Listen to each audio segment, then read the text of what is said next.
163석, 160석 세팅이 돼 있다. 이거 너무너무 상관관계가 있지 않습니까? 거기다 이근영이가 뭐라 그랬어요? 선거대책위원장인가요? 선거전략위원장인가요? 163석을 어떻게 딱 세팅을 해가지고 그런 보고서를 선거 전에 내냐 말입니다. 그렇지 않습니까? 예, 그런데 선거가 끝나자마자 문재인은 뭐를 했습니까? 남북 철도를 하겠다고 했습니다. 아, 지금 남북 철도를 떠들 때냐고요? 예?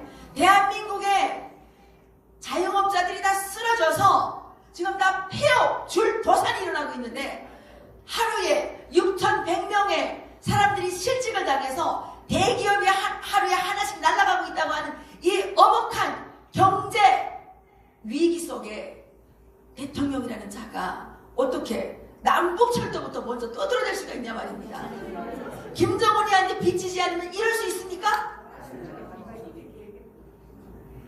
그 남북철도 하는데 들어간 돈이 얼마인지 아십니까? 2조 8,520억. 또 거기에 이것만 있는 게 아니에요. 평양에다가 무슨 뚱딴지같이 병원을 지어줘야 된다고. 그것도 얼마인지 아십니까? 1조 2천억. 토탈 4조 원 이상 이렇게 퍼주겠다고 지금 이 총선에서 이긴 자들이 난리 먹어지를 치고 있는데 이 판사판에서 표를 가져간 자들은 지금 뭐 하고 계시냐 말입니다.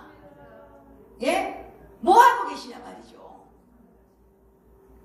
그 김종인 할아버지 그 바지가랑이는 왜 그렇게 붙잡습니까? 그분의 바지가랑이만 붙잡으면 지금 무능해진 미래통합당이 갑자기 무슨 위대한 능력이 생기는 겁니까?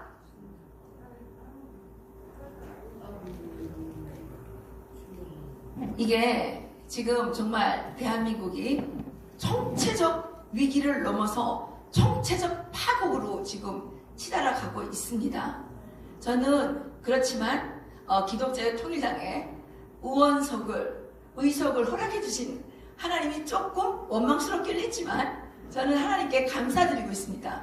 이것들이 다 잘못한 거를 우리 기독자유통일당이 뒤집어 쓸까봐 하나님께서 아서라 잠깐 참어라 이렇게 한 게 아닌가 이렇게 생각을 하고 우리는 이 자들이 대한민국을 어떻게 망가뜨리는지 똑똑히 봐두었다가 철저하게 심판을 해야 된다는 것입니다, 여러분. 아까 김문수 지사님이 말씀하셨나요? 우리나라 이 땅을 지금 중국에 많이 팔아먹는다 그랬는데 우리는 이제 드디어 우리의 위대한 자산 문재인을 중국에 팔아먹어야 되겠습니다.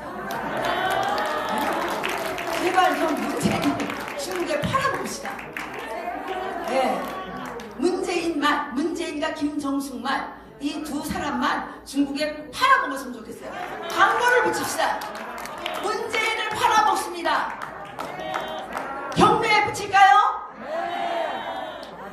10원도 안 나와.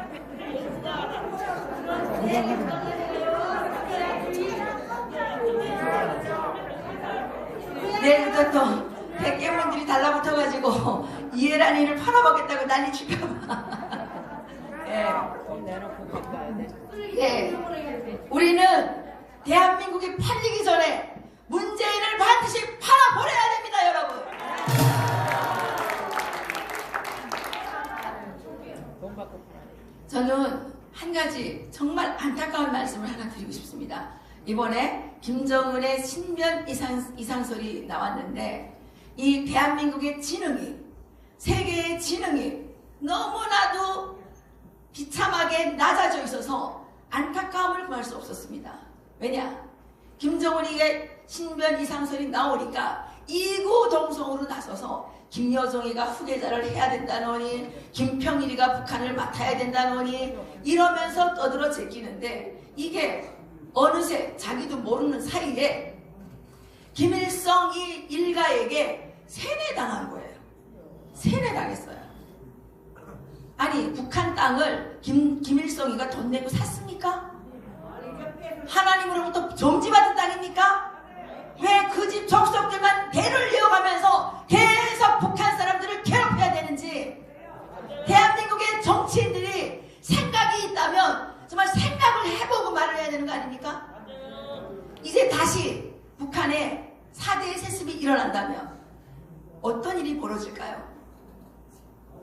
보십시오. 김일성도 피해 숙청을 통해서 권력을 공고히 했습니다. 그리고 김일성의 아들 김정일은 일찍이 피해 숙청에 동참을 해서 자기의 입지를 굳혀왔습니다. 그렇게 40년 동안 정치를 했음에도 불구하고 김일성이 죽은 다음에 김정일은 자기의 권력을 다지기 위해서 2만 명을 숙청했습니다. 2만 명. 심화조 사건이라고 있었죠. 저는 그때 김정일이 죽었을 때 아마도 김정은이는 김정일보다 훨씬 더 많은 사람을 죽여야 될 것이다. 이렇게 예언을 한 바 있습니다. 그런데 어떻게 됐습니까? 김정일이 죽은 다음에 김정은은 자기의 고모부까지 처형했습니다. 자기의 이복형을 외국의 공항에서 백주에 테러를 했습니다. 왜 그랬을까요? 그 권력을 지키기 위해서 이 안면 몰수를 하고 살인행위를 저지른 겁니다. 그런데 김정은이가 권력을 물려받을 때는 김정일이의 그래도 다져진 권력의 배경이 있었는데, 그리고 그때 당시에는 장성택과 김경이라고 하는 이 친인척도 있었는데, 김여정은 김정은이가 죽은 다음에 정권을 물려받는다 그러면 그 아이한테 무슨 힘이 있겠습니까? 더군다나 여자입니다.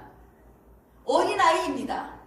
이 아이의 리더십을 회복하기 위해서 얼마나 많은 북한의 간부들과 북한 주민들이 죽어나가야 되는지를 계산을 하고, 김여정이가 뭐 정치를 해야 된다느니 국변 사태를 막기 위해서 김여정이가 그래도 맡아야 된다는 이따위서를 해야 되는 거 아닙니까 여러분? 자기 일이 아니라고 북한 주민들이 그렇게 비참하게 죽어나가는데 그런 얘기를 책임감 없이 하면 되겠습니까 여러분? 이제 우리는 북한 땅에서 김일성 일가를 파내서 이것도 팔아버려야 됩니다. 태평양으로 팔아버리든지 대서양으로 팔아버리든지 이 판에서 팔아버려야 됩니다. 김일성 일가가 존재하지 않는 북한을 만들어야 된다는 것입니다.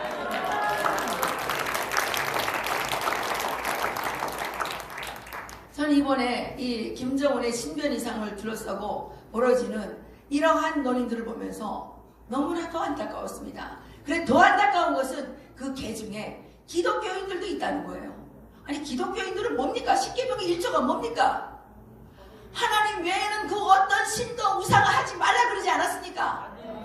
그런데 그 김일성 그 쓰레기 집단에게 세뇌가 돼가지고 천년 만년 계속 김일성 일가가 북한을 통치해야 된다고 하는 이런 쓰잘데기 없는 이런 얘기를 어떻게 할 수 있단 말입니까?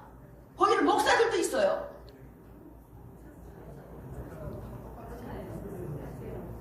제가 그 작년에 어떤 교회를 갔는데 그 교회 목사님은 우파라고 해요. 그런데 그분도 뭐라 그러시냐면 북한의 헌법을 바꾸면 안 된대요. 북한의 헌법은 김일성 헌법입니다. 근데 그 헌법을 바꾸면 안 되고 지금 있는 그 체제를 그냥 유지하면서 교류를 해야 된다고 합니다. 교류를. 그런데 여러분 간단하게 생각하면 이렇습니다. 북한은 깡패 집단입니다. 살인 강도 집단입니다. 그렇지 않습니까? 살인 강도하고 무슨 교류 협력을 하랴 말입니다. 깡패하고 계속 교류 협력을 하겠다는 자는 그자야말로 깡패고 살인 강도라는 거죠. 그 우리나라에서 지금 병원을 지어주겠다, 철도를 도와주겠다고 하면서 국민의 혈세를 짓것인 것처럼 마음대로 포쓰려고 하는 이 자들을 우리가 뭐라고 규정을 해야 되겠습니까? 살인 강도 집단하고 같이 하는 살인 강도 집단이라는 거죠. 지금 여러분들은 많이 못 느끼시는지 모르겠지만 저는 지금 한국 사회가 북한과 제가 살았던 북한과 너무나도 많이 닮았다고 느끼고 있습니다. 우리나라 정치자금법에는 선거 직전에 절대로 어떤 선의의 기부 행위도 못하게 돼 있어요. 그런데 국가가 돼가지고 아니 돈을 마음대로 뿌려주면 됩니까? 선거 끝난 다음에 주면 안 됩니까?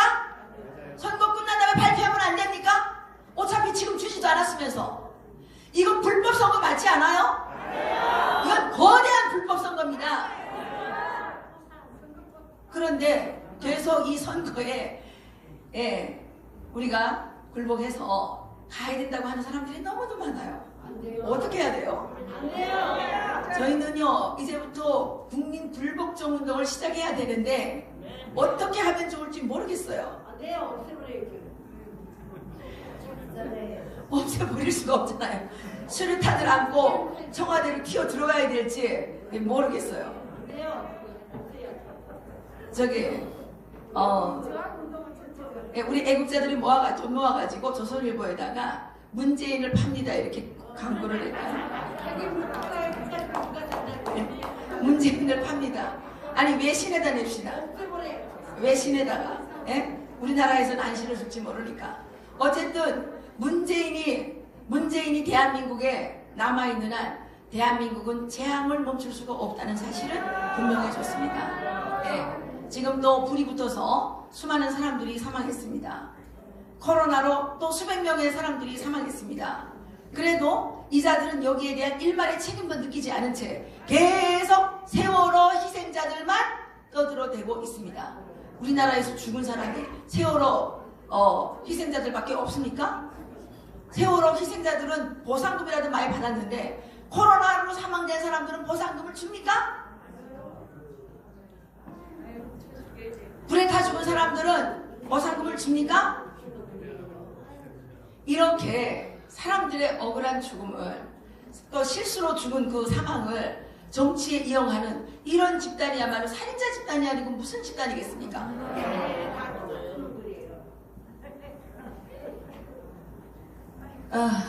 그런데 지금 이 유튜브 대회도 이제는 시들시들해져서 많은 사람들이 참석도 못하고 지치죠.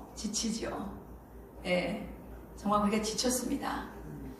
그렇지만 마지막 한 사람이 남을 때까지 싸워서 반드시 이 공산주의 지옥행에 올라탄 이 대한민국을 구해내야 되지 않겠습니까, 여러분?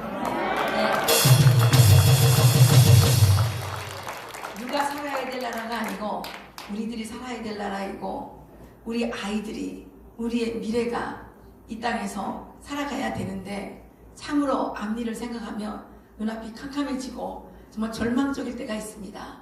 그렇지만 가장 절망 속에서 가장 어두운 곳에서 우리를 위해 역사하시는 하나님을 믿고 우리가 용감하게 두려워하지 말고 담대하게 나아갈 수 있기를 주님의 이름으로 기도드립니다.